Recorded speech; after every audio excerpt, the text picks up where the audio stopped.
پہلے ماں باپ حضرت آدم۔ پیارے بچوں، ہمارے پیارے اور مہربان خدا نے اس بہت بڑی دنیا کو بنایا اور اس میں چاند، سورج اور بہت سارے ستارے پیدا کیے۔ اللہ تعالیٰ نے بہت سارے فرشتے بھی خلق جو ہمیشہ خدا کی عبادت میں مشغول رہتے۔ اسی طرح بہت عرصہ گزر گیا۔ ایک مرتبہ خدا نے فرشتوں کو بتایا کہ وہ انسان نامی ایک مخلوق کو پیدا کرنا چاہتا ہے جو ان سے بہتر ہوگی۔ اس کے بعد خدا نے سب سے پہلے انسان یعنی حضرت آدم کو مٹی سے پیدا کرنے کے بعد فرشتوں کو حکم دیا کہ حضرت آدم کو سجدہ کریں۔ یہ حکم سن کر سب کے سب سجدے میں گر گئے، لیکن شیطان جو کہ اپنے آپ کو حضرت آدم سے بہتر سمجھتا تھا، اس نے حسد اور کینے کی وجہ سے خدا کا حکم ماننے سے انکار کر دیا اور حضرت آدم کو سجدہ نہیں کیا۔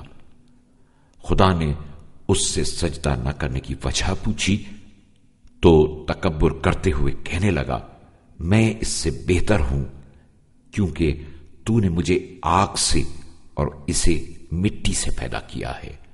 خدا نے شیطان کو اس کی نافرمانی کی سزا دی اور اسے اپنی رحمت سے دور کر دیا۔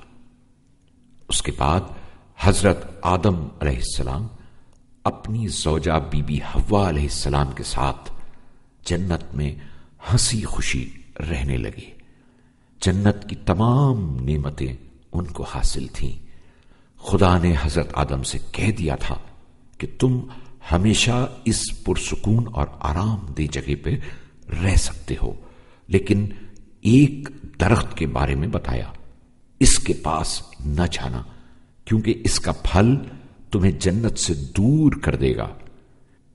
شیطان کے دل میں تو حضرت آدم کے خلاف دشمنی اور کینہ بھرا ہوا ہی تھا، لہذا اس نے ایک چال چلی اور ایک شفیق، مہربان اور خیر خواہ شخص کے روپ میں حضرت آدم کے پاس آ کر کہنے لگا کہ اگر کوئی اس درخت کے پھل کو کھا لے تو ہمیشہ ہمیشہ کے لیے جنت اس کی ہو جائے گی۔ اس طرح شیطان نے حضرت آدم اور بی بی حوا کو دھوکا دیا اور انہوں نے اس درخت سے پھل توڑ کر کھا لیا۔ جیسے ہی انہوں نے پھل کو کھایا، انہیں یہ احساس ہونے لگا کہ وہ خدا سے دور ہو گئے ہیں۔ اس کے بعد اللہ تعالی نے انہیں زمین پر بھیج دیا۔ اب وہ اپنے اس عمل پر بہت نادم تھے اور خدا سے توبہ کرتے رہتے تھے۔ کچھ عرصے بعد خدا نے ان کی توبہ قبول کر لی، لیکن پھر جنت میں رہنے کی اجازت نہ دی۔ اس کے بعد حضرت آدم اور بی بی حوا زمین پر زندگی گزارتے رہے اور ان کی نسل بڑھنے لگی۔ کئی لڑکے اور لڑکیاں ان کے ہاں پیدا ہوئیں، جن میں سب سے بڑے حابیل اور قابیل تھے۔ حابیل بہت خوش اخلاق اور نیک انسان تھا۔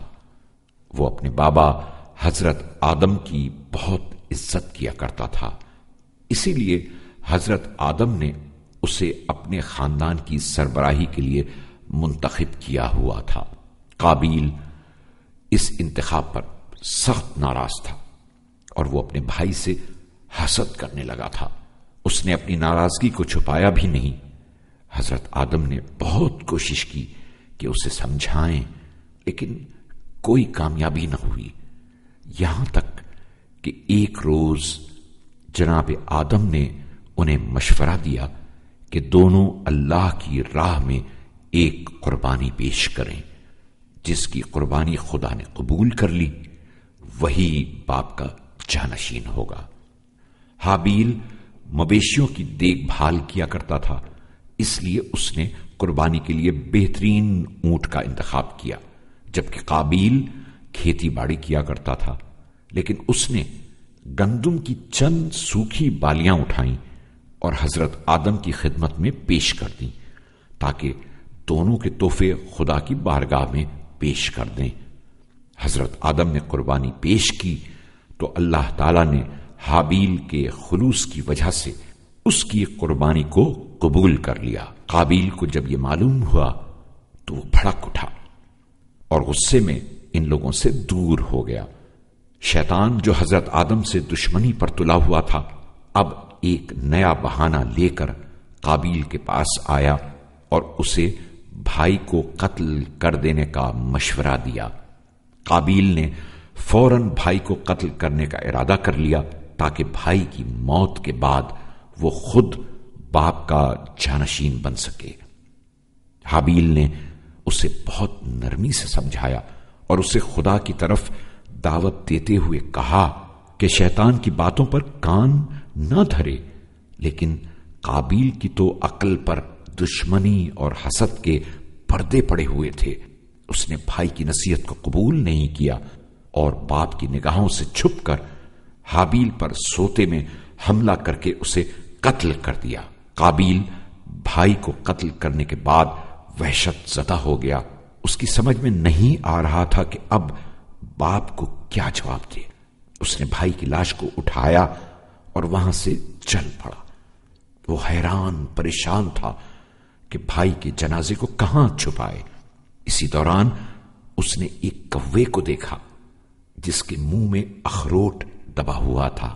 کوے نے اخروٹ زمین پر رکھا اور پھر اپنی چونچ سے زمین میں گڑھا کیا اور اخروٹ کو زمین میں چھپا دیا۔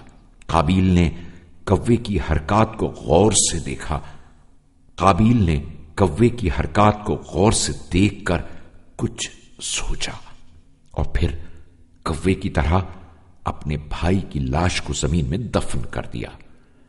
جب حضرت آدم کو حابیل کے قتل کا علم ہوا تو آپ بہت روئے اور قابیل کو خدا کے دردناک عذاب سے ڈرایا۔